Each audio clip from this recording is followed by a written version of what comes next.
Vous êtes sûr qu'on s'est pas trompé là? Parce que je ne vois qu'un château, hein. Il n'y a pas de cratère.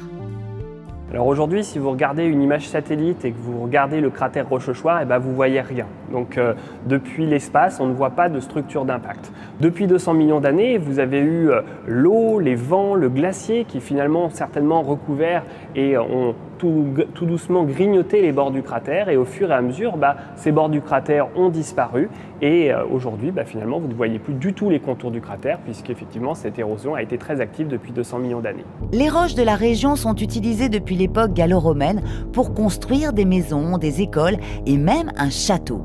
Mais à cette époque, personne ne savait qu'elles s'étaient formées à la suite de l'impact d'une météorite. Alors ce cratère, la découverte du cratère est très récente puisque encore il y a 50 ans, on ne savait pas ce que c'était ces roches qu'on pouvait trouver. On ne voyait pas de cratère d'impact en tant que tel, mais la première fois on a retrouvé des roches un peu particulières. On pensait au début que c'était des roches volcaniques, et puis plusieurs scientifiques ont fait le parallèle entre les roches qu'on trouvait à Rochechouart et les roches qu'on pouvait trouver dans un cratère qu'on appelle le Riss cratère.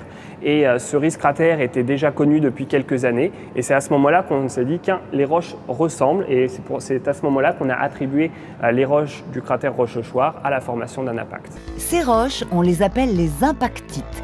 Elles sont jaunes, vertes ou rouges selon la température à laquelle elles ont fondu. Bon Rochechouart, c'est un peu loin de chez moi. Il n'y a pas un autre cratère en France ? Rochechouart est le seul cratère d'impact en France. Donc si vous allez faire un tour à Rochechouart, vous avez un musée, une équipe qui vous accueillera et vous allez pouvoir vous balader sur le terrain pour voir finalement les indices qui nous donnent une information sur le cratère.